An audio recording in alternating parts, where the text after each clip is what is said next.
Liam's my name, flavour bombing is my game. I've been a chef for 10 years. I'm all about maximising the flavour. From cheese on toast to fresh crab, everything has the potential to taste amazing.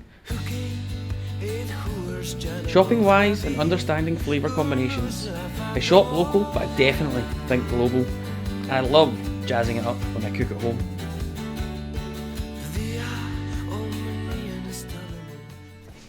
Just got myself some fresh rosemary from the garden. I'm going to keep it to the end because we're cooking butternut squash chorizo pasta. It's an absolute winner. I'm going to actually create 2 dishes from this butternut squash. I bet you've never had a butternut squash dessert. Well, you'll see how it's done in a minute. So all I'm going to do is slice this up. This dish is chorizo, butternut squash with a little bit of cream with pasta. It's an absolute winner. We're going to cook the butternut squash lightly in a little bit of olive oil, and we're going to take a little bit of the squash away for our dessert, and we're going to put a little bit of the squash back in for the pasta. I'll show you how we do it. So we don't need much. We're only going to serve what we're serving. 2 people, 2-man dinner. So I've got my pan on. I'm going to put my squash in.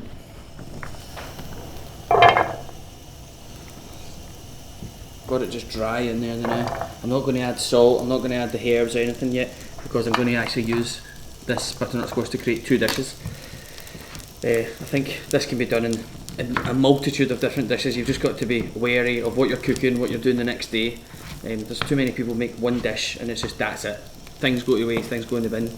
Be wary of what your ingredients are and see if you can use them in any other way. If you've got leftovers, can they be made into a sandwich? Can they be made into your lunchbox? Things like that. Be wary, we're all wary about waste these days. Cool, wee tiny bit of olive oil just to start the cooking process. You can also add a little bit of water to this will help cook it down.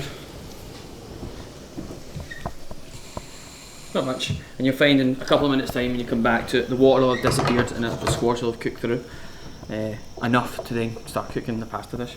So give it 5 minutes from here. So we've got our butternut squash cooking away. It's been about 5 minutes, it's getting quite soft.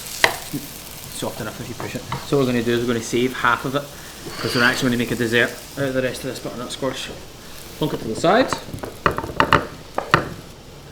This is for our pasta. So now we've got our pasta water boiling. Going to add a little bit of salt to it. Remember we didn't salt our butternut squash, so we're going to add salt to this now as well. That's enough salt for the entire dish. If you're wondering why I went a bit mental there. And we're going to put a little onion.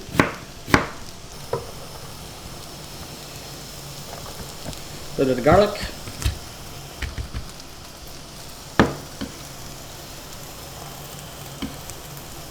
A little more oil. Going to let this cook down for 5 to 8 minutes, but first of all we need to get our pasta on the go. Plunk it in. You can use any pasta. We're using fusilli. Our nice herbs that we got from the garden. Nice hard herbs. So hard herbs are like sage, rosemary, thyme. They work really well.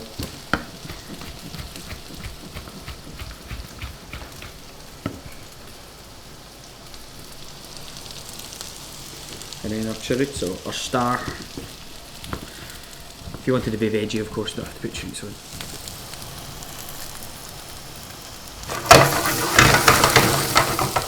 So I think this is a really summery pasta dish where it's not really that heavy in sauce. It's really light in a couple of ingredients. Butternut squash is available all year round. Bit of chorizo, bit of garlic. The only thing you really have to watch on this dish is don't burn the garlic. Burn the garlic, good. So we're going to put courgette in this dish as well, but as you know, or if you don't know, courgette cooks really fast. So what we're going to do is, this is a wee technique here where I'm going to actually cut around the centre of the courgette. The centre of the courgette is just filled with water. And it'll just flood our pasta with like bitter juices. You can see. Oh, see in the hands. Drop it into a dice. Got to check our pasta now. It's been cooking for a good 5-6 minutes. Just grab one. Just break it in half. You're looking for a sort of wee crunch in the middle. Don't know if you can see that there, but there's a wee white line.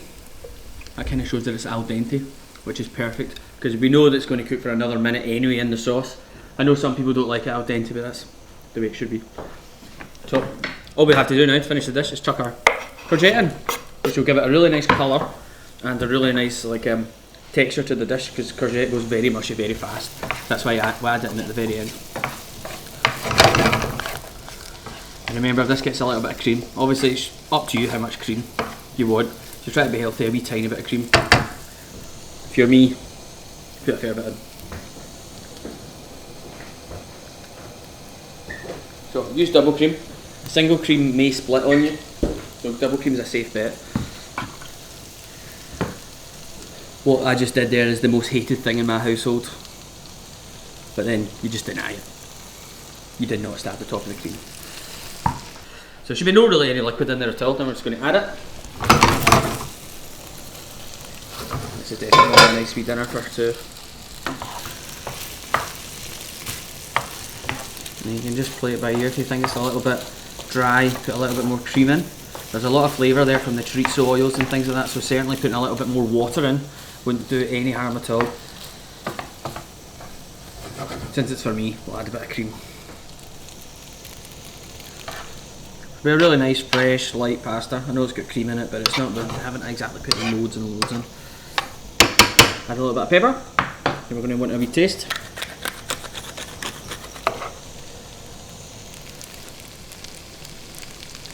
Tastes good. I think I'll put another bit of cream in just for a laugh.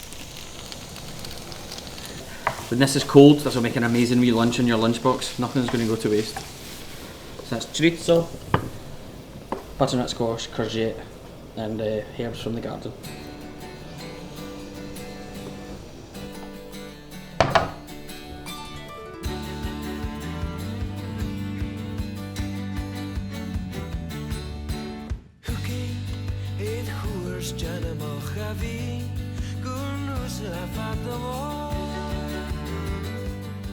It's dessert time. So remember we left some of the butternut squash from our dish earlier on. I'm actually going to make a dessert out of butternut squash. You might go, you're crazy, you're off your nut. I'm not. This is like a take on an American dessert. You know, the Americans would use pumpkin to make a dessert, pumpkin pie or something. So we're going to use butternut squash because it's naturally sweet anyway. We're going to add a little bit of sweetness, a little bit of spices. So I've got cardamom, I've got cinnamon, and I've got the star vanilla. What we're going to do is get heat on. We're going to have to cook this down a little bit. And then we're going to let it cool down, and then we're going to build it up with a little bit of shortbread, a little bit of cream, and a little bit of butterscotch sauce. And it's a winner. I've had it before. So we're going to put our butternut squash in there. We're going to put about half a teaspoon of cinnamon. We're going to put a couple of cardamom pods, which we're going to try and hand pick back out. So it's important to remember how many you've put in. So I'm going to put 1, 2, 3, 4, 5. So per person, I reckon we'll get about 4 desserts out of this because it's going to be served in a wee cup. It's just a wee sort of tasting dessert, it's not a big massive thing. And I'm going to put half a teaspoon per person. So I'm just going to wing it. So that's about 2, really good. Vanilla. I get a pod. Cut it. Cut it in half. And you're going to just flatten it out. This, and then you're going to take all the goodness. You can also put the pod in as well, just remember and take it out. Another amazing tip is if you've got loads of vanilla pods left over, if you take your vanilla pod, once it's got the seeds out, take a cup of sugar, put the pod in it. After a day, the vanilla will start to penetrate the sugar and you'll have vanilla sugar. So just cook this down. It's going to take a couple of minutes. And we're going to let it cool down, and then when you come back to me, I'm going to show you how to build a wee nice, amazing cup dessert using butternut squash.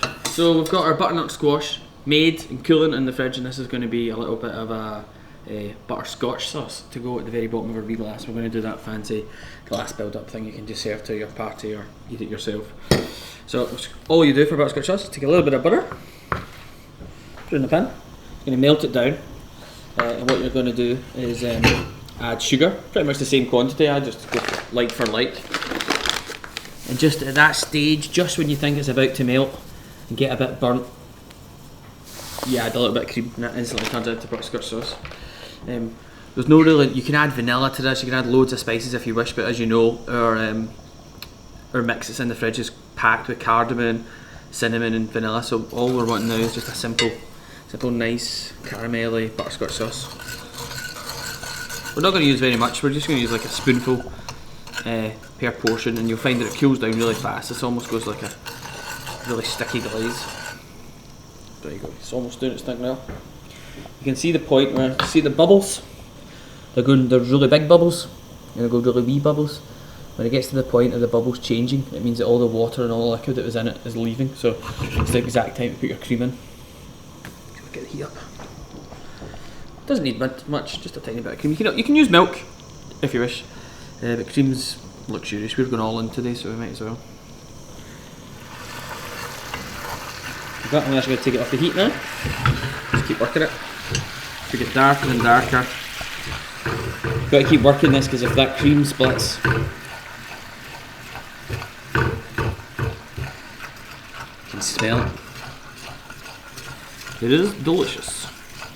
And like all good Scottish desserts, you've got to have shortbread. All I'm going to take is my 2 portions. A big spoonful in the bottom. I'm going to get my shortbread. I'm actually just going to break it up into it.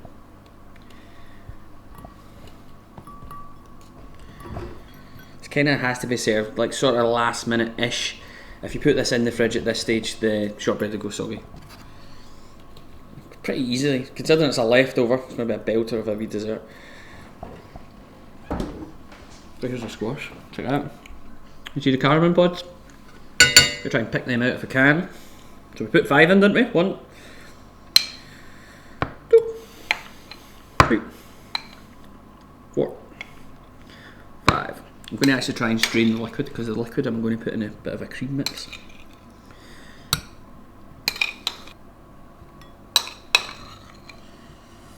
That's pretty epic. So I'm just going to put the remainder of the syrup in a bowl. And then that's where I'm going to put my cream. I'm going to whisk it up. A wee bit of sugar.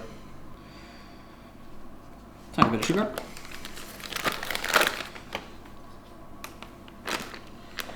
And get a whisk.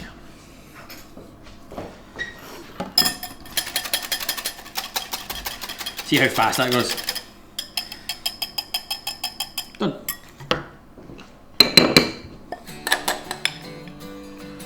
Splunge.